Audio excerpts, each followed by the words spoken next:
jump to Ciara and Lucious again. Oh no, party. So, Rune takes a step in. He's walking down the path, you're following him, and then he takes a step into the woods. We look at each other. Time to roll stealth again.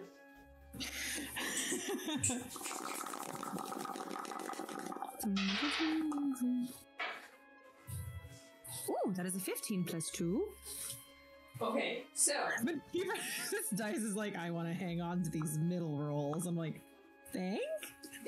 So what happens is, Lucious rolled really bad. He rolled like a 7 total. So you can either catch him and have to do a perception check to find Rune again, or let him fall.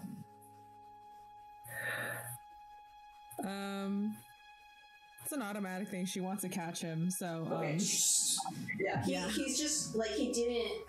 His foot like got caught under this root, and he just was like. Oh. You see him like forming a bunch of curse words on his mouth, and you just never catch him. There's just a tense moment. You're gonna write it back up. You look around, so perception for Rune again. He's invisible. That's a 15 in total, not a roll. That's a total. It's a 12 plus 3. Okay. So, I mean, it takes you a little bit. You actually get, like, a little frantic. And, but eventually you do, like, spot him because he has white hair. And, then you begin to pick up the trail again. And, so you see him... You close it into distance behind him, follow him, and suddenly there's this really cold wind as Rune actually stops in his tracks and looks around, and then this colony of bats, just a massive colony of bats, begins to swirl in the immediate area.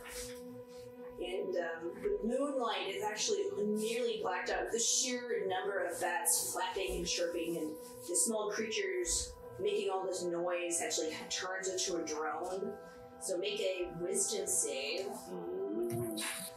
At advantage because you're enough. Oh, yes. That was not 20. I don't think I can higher on this dice. That was a 5. Yeah, it was a 5 and a 20.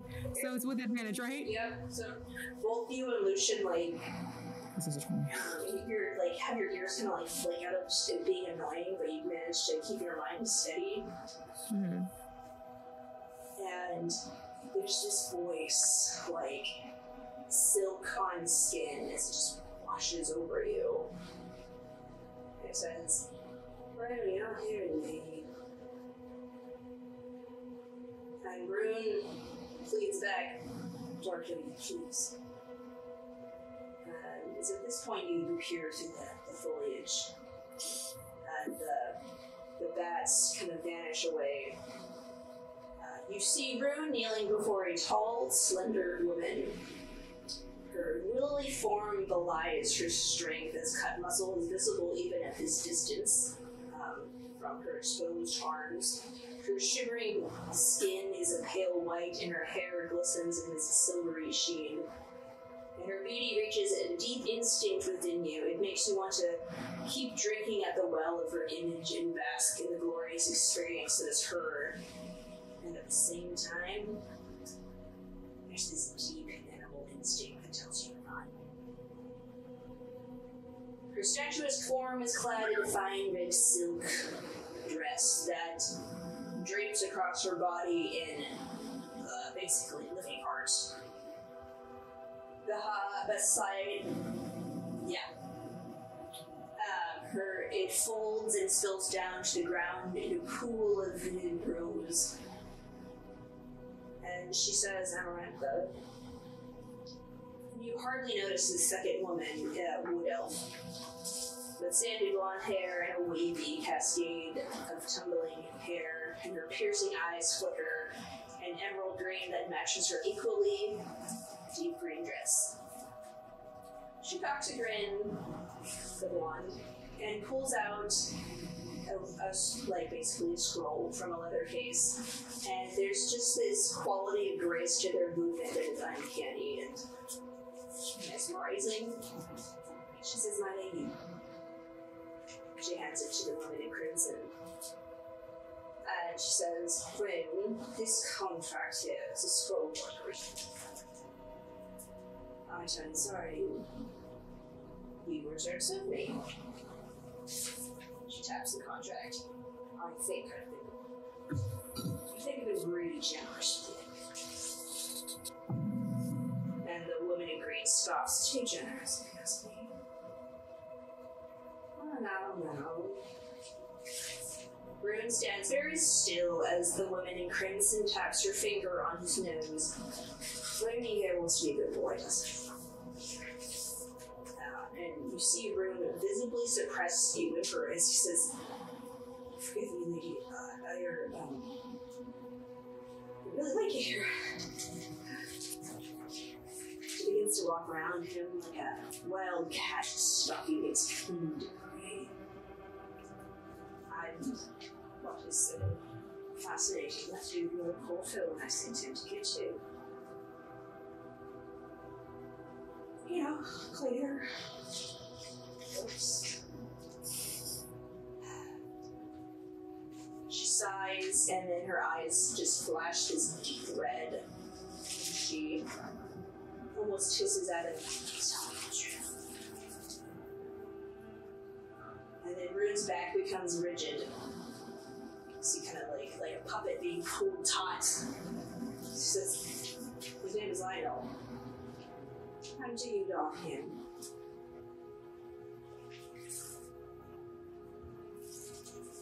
I do love him.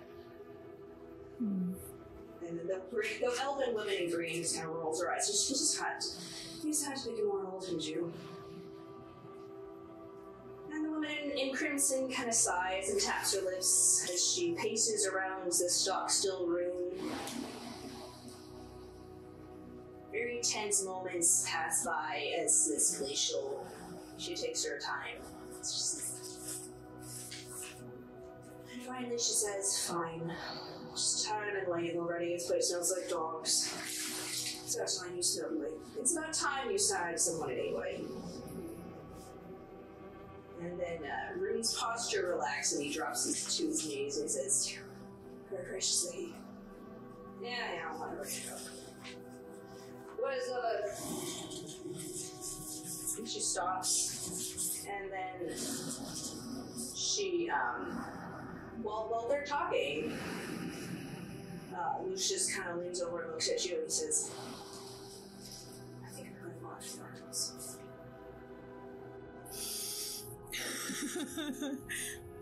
And she just sort of like, her eyebrows do this thing where like, if they had trained together at the academy, this would be the look that they give each other. It's like, oh, well, that sounds like a good idea. If they really want to fight about it's like they really want to find a good fight. Like it's kind of like in like a. You sure that like, is? It's like, oh, well, I hope they're sure about it because they're gonna find a big bargain. Like, she doesn't see that, but like the look is like. But at the same time, like she has that sort of grimness about it. It's like, oh, could be a problem. She doesn't curse. Yeah, she does have this cursory look at the sky, like, all right, but they're gonna have to do it under the cover of darkness. And as you're about to get up and ready to go, you just feel this. It's the woman in green is right next to you guys. She says, "Amazing to have crying eyes." Can I immediately cast darkness? Yeah. Oh, yeah, the minute she sees a flicker of someone, just throws up darkness and then just... Yeah. We gotta go.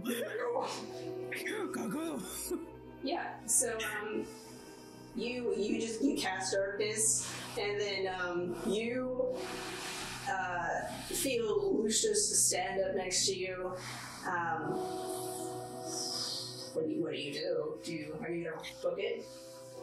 I book it in one direction. Lucius, she's holding on to Lucius, but he'll probably feel something slide over her wrist and over his and thump to the ground and start hearing like this plodding sound as it goes away.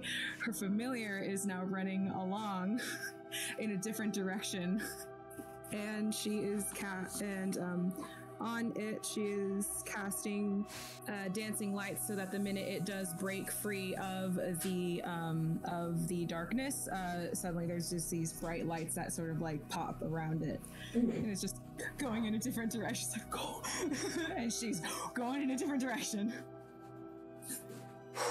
Okay, so I gotta go. You and him like just book it. You run. Yeah. You head for the hills. Yeah. I try to be stealthy about it. I'm not sure if it'll work. They're pretty fast. So, I got misdirection. What do we got? You're running, and you hear the flutter of bat wings above you. Snap. As they just kind of like swirl down in front of you where you're running, and both of them appear and are just like, we can fly. Hate it. That's lovely. So then, roll for initiative. Yeah. Roll for initiative. What? Roll for initiative. Oh, that's a 14 plus.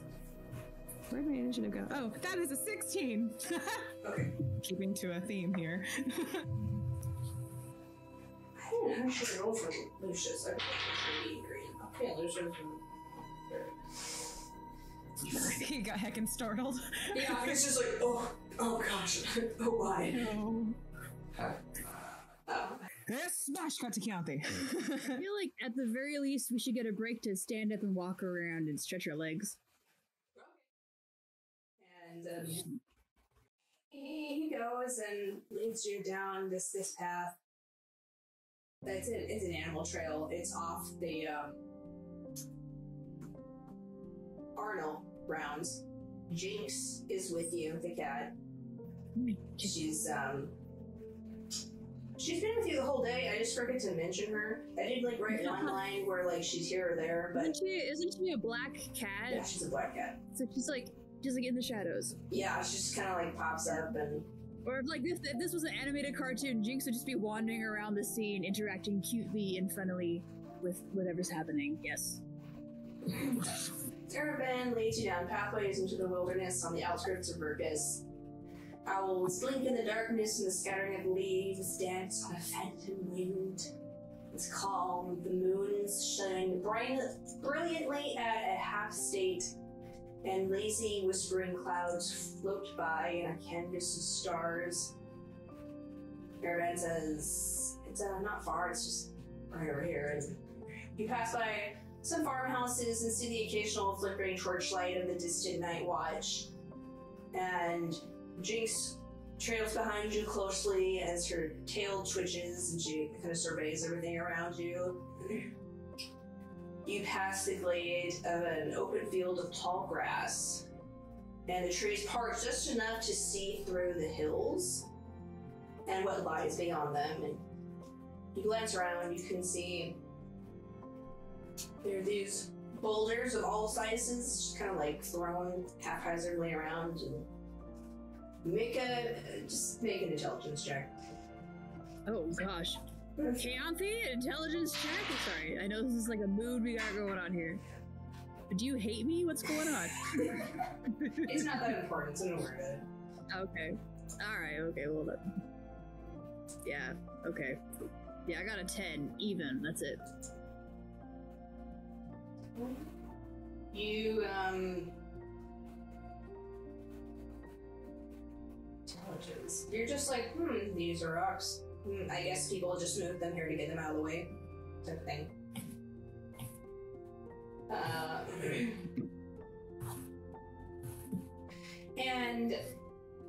Eravan goes and climbs one of the rocks that has this flattish surface, about like 5 feet tall. And he climbs on top of it and just reaches him up and like.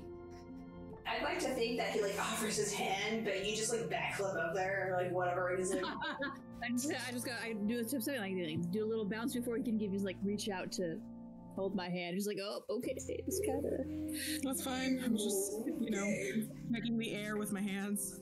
okay. Take the temperature of the wind. I love doing things to subvert him. It's just so funny.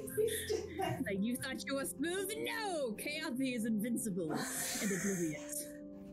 Poor guy. It's just like, She thinks around you too, It's like playing rock paper. It's like playing rock paper scissors, but every time like someone lowers their hand, there's like a lunchbox, a book. that drunk brother singing your song. It's like, this is not how you play this game. I'm so confused with the rules. I don't understand. It's just kind of like slow, like blink nod. And he turns around and points at the hill in the distance and says, do you see that hill with the flag? So make a perception check. Oh, what do your elf eyes see?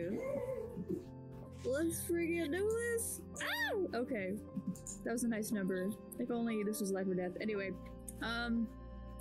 math. 17 plus 18. 8. 17. 17. Okay. You look That's and 25. you My elf see. eyes see. Oh! 25? Yeah. I'm like, Yeah, you see the hill he's talking about. There's a hill with like a pole and then some banners on it. And you're like, oh yeah, I see it. Yeah. He says, that's it, that's the border. It's that far. And he's just like, if I had just, I don't know, sometimes I just am frustrated because, you know how you think your life could be super different if you, I don't know, were born in different circumstances or at least had a backbone. It's just like, he kind of sits down and he's like, sorry, I don't mean to be super negative or anything. I just, I got a lot on my mind. Alright, well, when he said, don't you wish you had a backbone, Keyanthi just kind of like, does like this unconscious hand clench. Because she like, feels the same way, Yeah. She had a backbone too. And so she's just like, oh, I feel that. That's so true. And so she's just gonna sit down next to Eravan and just kind of be like, let's see, what would she say? I don't know. She could say something, but you could probably just say more. I feel like she would just sit next to her and be like stumped about I mean, yeah, honestly, I could be poetic, but you got a thing going. I want to. Yeah, she's just like, if you need a minute to think of a response, you can totally take that moment. No, it's totally fine. I'm just. Okay. I'm talking loudly to think out loud because otherwise there's nothing else going on. Change the battery. Sure.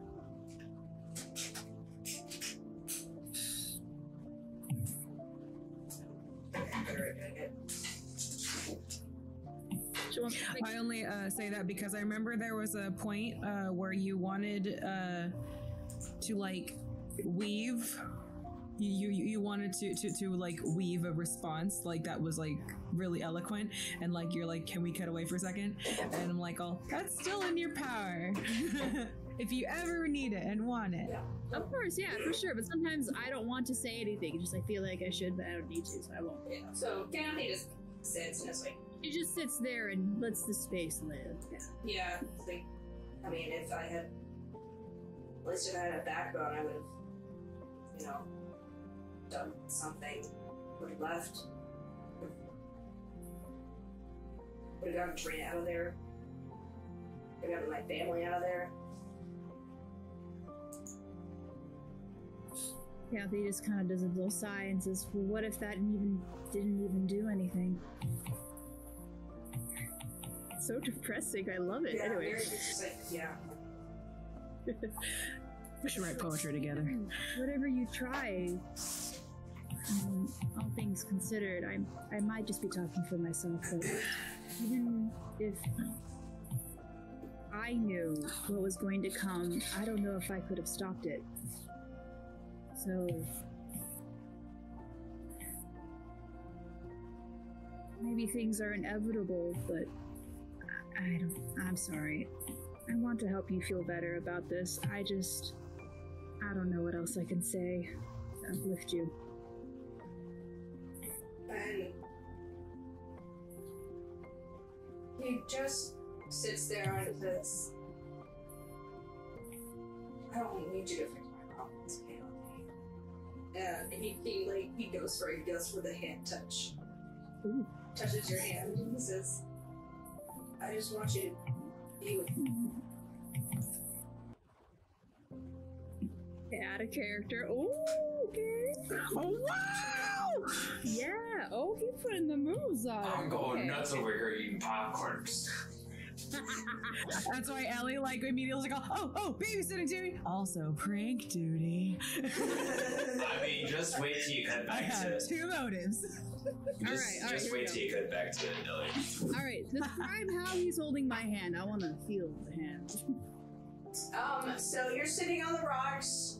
Okay. Your hand is Let's go deep. Let's go deep. on your side, just sitting on the Okay. rock, and he goes and just places his hand over yours, and you feel his fingers try to curl around your hand.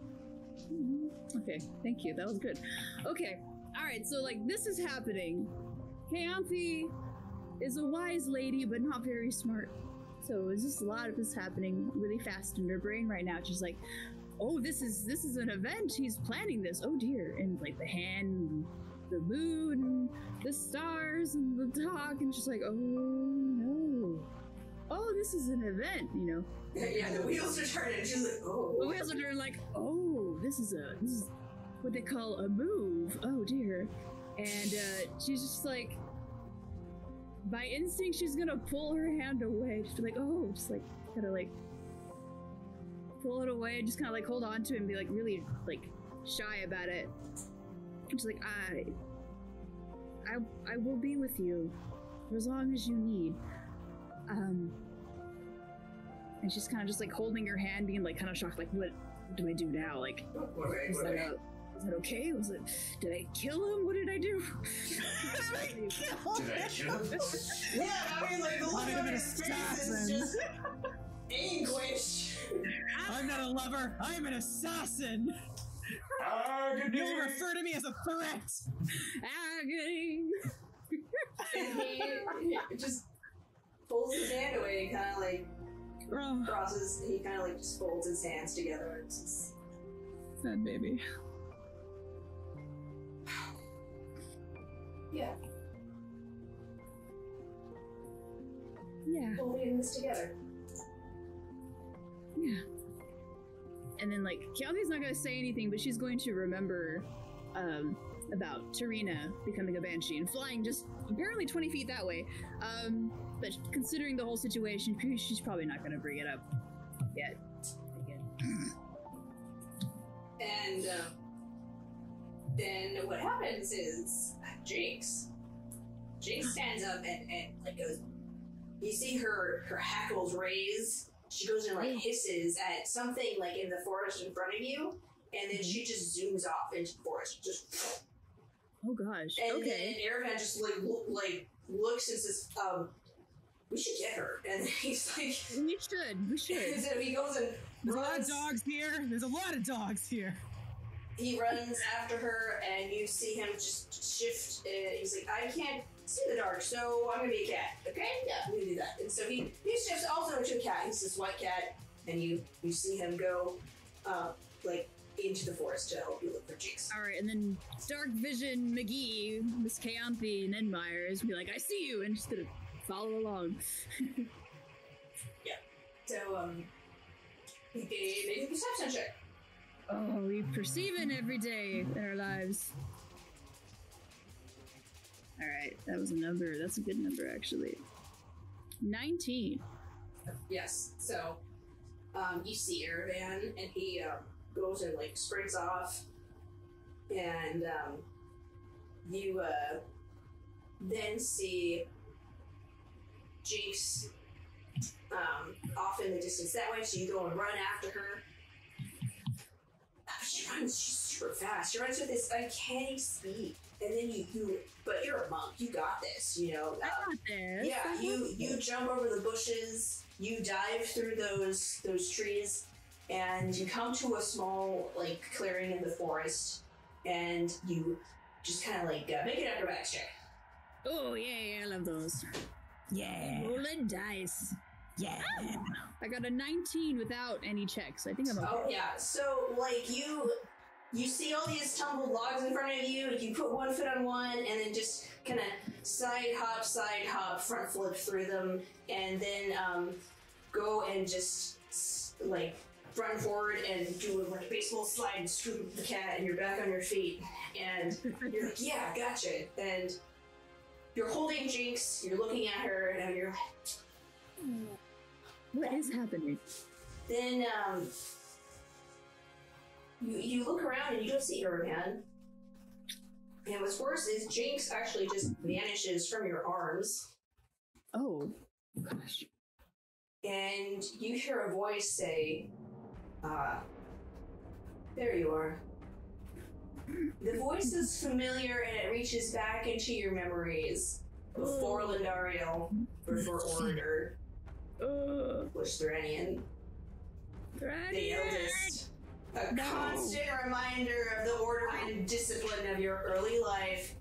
Resilient and reserved, Thranien was held in the highest esteem of the family. Grandfather's voice booms as he holds you in his lap and pats your head and says, "It would do well for you to be like your brother Thranien." A different memory flashes through your head. You're cowering in the hallway. You hear your grandfather's voice screech, "Get your act together, Orator." You hear the sound of a strike at Orator gasping, "You're an embarrassment to this family." The sound of chairs skittering across the floor and whimpering, "Why can't you be more like Thranien?"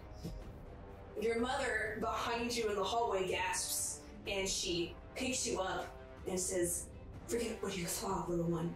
And your mind grows fuzzy. Lindario smiles at you in a different memory as the two of you walk the family gardens and admire the flowers. She teaches you the names of each one and how to care for them. It's a pleasant memory. And then this male in shining silver armor comes riding down the path. You remember feeling anxious, but Lindario smiles and welcomes him. "Thranien." She throws her arms about him. "Thranien, you've been gone so long. This is little Julith." And he takes off his helmet. And back in the muddied forest, you see a male in muddied armor as he walks forward. The same figure of the man in your mind. He waves his hand and the armor is clean in the shimmering silver, and he takes off his helmet as this tumble of blonde locks and striking features says to you, "Hello, Julie." And Thranien really spoke to you, so you don't remember till now what his voice was like. Yeah. Savage. You recognize this as Silver Fang from the Triple Crown Mercenary Guild. And he gestures to the side, and out comes his witch companion. At her feet is Jinx. What happened to Jinx? Jinx is her familiar. Jinx was a bad cat. Here it is, Nightman! Ah, yeah! How So I have a familiar. dare you? And in her arms is Eravan, unconscious, breathing, unconscious. And Thranien says, "You know, Julie, you have a weakness. It's that you care." So rude. Come quietly now. You will want your friend hurt now, wouldn't you? Alright. And that's where we're gonna end. That's where we're gonna end! Gosh, dang That it! was so good! Oh! My mouth is hurting. I'm Oh, smiling. That was great. Oh, yes. agony. Oh, agony. So Ellie, you're gonna be Luna's gonna come back, and it'll be Ellie and Luna show for a while. Yeah. Everyone's tight. We're gonna come back to the next session, and I'm just like, I'm gonna draw a mustache. While everyone else is like being captured, and there's crazy bats. We're having a good time. Okay.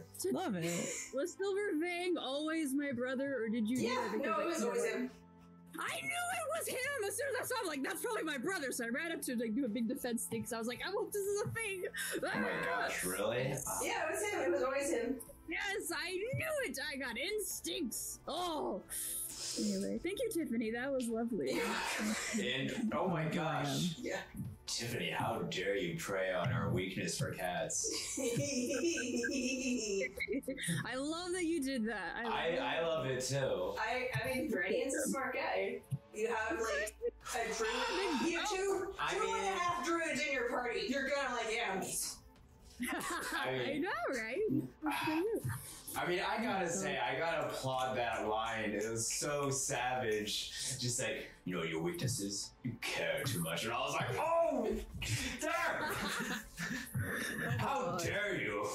I'm so happy. I love that. This is an 81 Honda. How dare you? Please. Oh, Yeah. yes. Okay, I mean that. So, what was your favorite part of tonight's session? We'll go around complimenting each other. Yeah. Who's ready? Who are we gonna start with? I'll go. Yeah. Everybody's scenes were fun. I mean, I was just kind of chilling, listening to everybody's scenes, and it was a lot of fun. I mean, okay, very first, I know this is super biased, but I gotta give props to my DM wife. Because there's a lot of good, Obviously. narration and monologues like at the end, and I was like, oh, we're just gonna have another good time because we have all these silly bar fights and stuff with Lucian and Ciara. I was like, nope, we got vampires, or we got our Eravan is kidnapped essentially. Damsel in distress. He's the dungeon It's damsel. okay, you're a big, strong dad. But I gotta say, my favorite scene is Keyanthi and Eravan, where Keyanthi was like, I want to help you, but I don't know how. And I think that is so relatable. I feel like we've all been in that situation before, and so like, when you said that, I was like, oh, I feel it. I feel it in my heart. That's whole Kayanthi's whole thing. She's just like, I'm kind of useless, except for like one or two things. When actually it's more like 12,000 things. But she doesn't really see herself in that way. So that's what. It's in the way. It's fun. Yeah. Okay. Thank you. Who's next? Serena. I'm still figuring it out. Okay. I mean, I feel the same way. I'm like, I'm still thinking about like, how cool is I this time? And now I can't think of anything else. Yeah. See, don't you dare talk bad about Keyanthi. I'm a Keyanthi stand over here. Oh. I liked what was going on with the vampires. That was solid. Like just. I like the move that Ciara did, where the familiar went away to like go you know. Yeah, that was really smart. They would just fly and then like see them to go that way, and then like they go that way, and they're like, all right. It was smart. It was a move. I like that. That's what you do a move. Yeah, and that's like such a strong power. It's like when you can fly, it's like, oh no. Oh, we're splitting the heads of the double. Fly as long as there's somewhere I can jump off of repeatedly. That's my monk stuff right there. We can just fly up walls. As long as we can divide their as long as we divide their assets, it's fine. Depending on which one gets touched first is the one that goes off. So boom goes the dynamite on whichever one gets caught first. Hopefully. But let's see. She didn't really have much of a plan. She's like, oh, well, we can't stay here. Bye! Let's try going. I don't want to be here. We should go. Get out of here, Rita. Bug out. What was your favorite scene that someone else did? That's what I should be asking. So let's see. I think my favorite. Okay. I like them for two different reasons. I did like that kind of got to sit in on like Keyanthi sort of talking about herself with someone else, even though like Keyanti's still trying to like figure out how to approach talking about it, but is like still very hesitant to be the one to take center stage. So I do like that it's very telling for a character, but I also really like my inner Ciara mom went out to Ellie, like just trying to process on her. It's like, oh, help is on the way. Never mind. Got bats, lots of bats. Never mind. But I really like that. So let's see. Oh, I'll start with okay. Between the two. Yeah. I mean, I feel proud of this episode. I was like, I'm on point tonight. I really liked what Michael did with Ellie. Just like that little scene with her trying to like deal with the emotions of guilt and the complications of Bray's death and like how that will like pan out. So yeah, that one was a lot of grief, fun. love, and anger.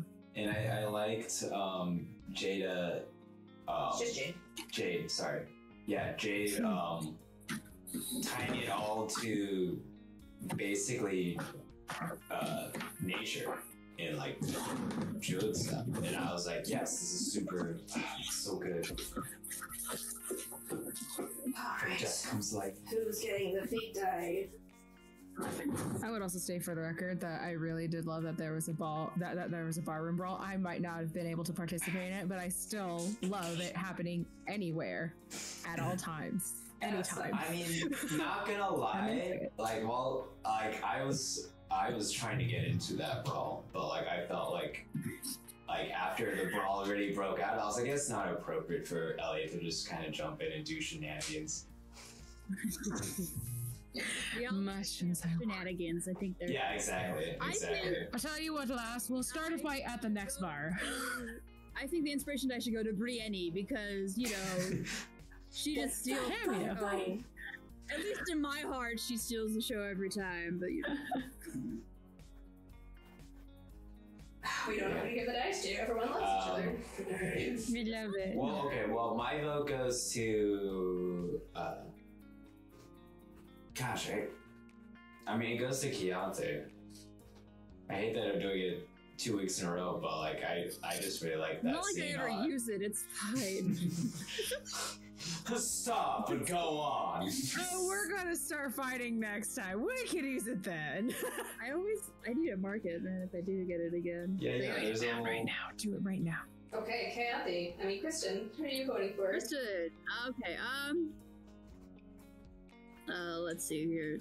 Yeah, so let's just go ahead and do a little vote for Ciara, because even though it didn't work, I still like that move you did, you know? I like it. Let's see. So either you gotta vote for me, or you gotta make it nice and vote for Michael, and then Tiffany will then break our hearts. Yep. Just leave it all to Tiffany. Alright, so my vote. Alright.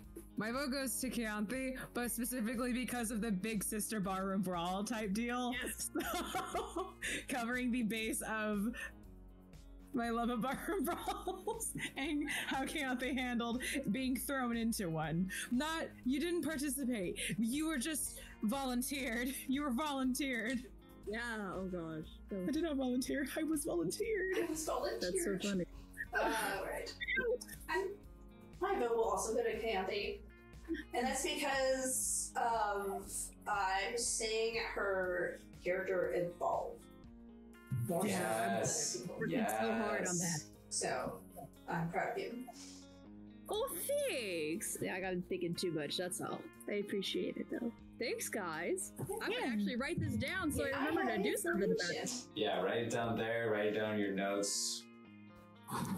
Okay, what's Probably put it in my something we all want to see more of? I feel like the way that my little episode part was formulated was great. There's like, quick time event right there. And then there's also a bit of role play. And then there's like a quick time event and then a role play thing. I liked how it was varying between like each person got something that they needed to do that was like important, not just like a cute. I don't know. Mm-hmm. Like it meant something in the end because I was trying to like look for opportunities to express Keyanthi more and to Yeah, I'm working on that as a DM to like have things have more purpose. Because like so often we're just like, oh, I have to think of like something for them to do, and it's just like that process of like, here's something to do, just to like fill space, and I'm trying to like take time to like think, why are they even doing this? Mm-hmm. You know, and if there isn't like a solid, like super hardcore reason, then at least give it ample opportunity for RP and character growth, because then it feels like, oh, they had character growth, therefore that was why. So it feels more fulfilling. Mm-hmm. Yeah, exactly. As opposed to just like so I feel like we had a nice good balance of things to do and things to say. It was good. Good opportunities all about. Okay.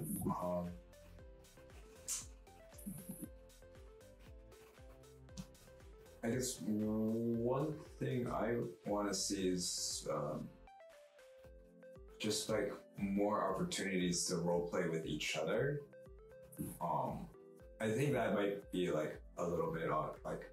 Okay, yeah, that's like kind of more like your ballpark in my mind, but I can say like, there is a bench and you can sit on it with so and so. I couldn't just say like, this is a. Well, like you have a moment to yourself. Yeah. There was like a lot of moments where I was like, oh, there's a problem, bro. Would Ellie be there? But I don't want to step on other people's toes because Chris is doing this nice little scene with Eravan, like kind of forming this whole thing that kind of escalated to a thing. Yeah, like so it's like I feel bad like isolating you guys, but it just made sense for this episode because. We were bonding with the NPC and like having just. So I was like, okay, sorry, Ellie, you're just. I know.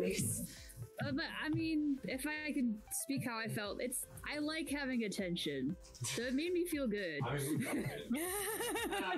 feel like totally and I feel like the way that Keyanthi is, she doesn't put herself in danger if she doesn't have to. So she needs to be like thrown into the fire, to get out of it. Volunteered.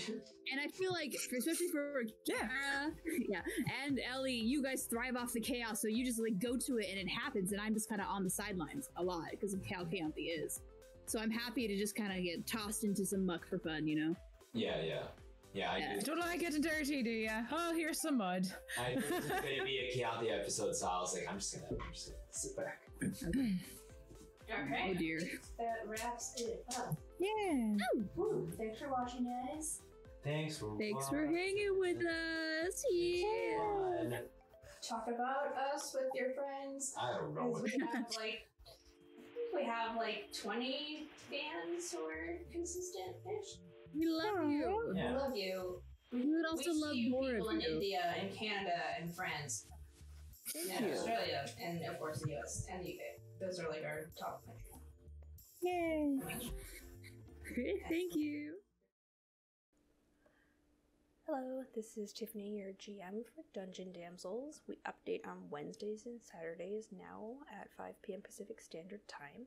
We have merchandise on our Redbubble and on links via the Linktree. We also have coffee and a Patreon if you wish to donate to us. Please like, subscribe, and comment as we would love to hear from you. You can also find us on basically every podcast platform out there if you can't sit down and listen to a YouTube video. And if you're wondering why we don't stream, it's because my internet can't support it. But regardless, thank you for listening and watching. And remember to be kind, inclusive, and loving.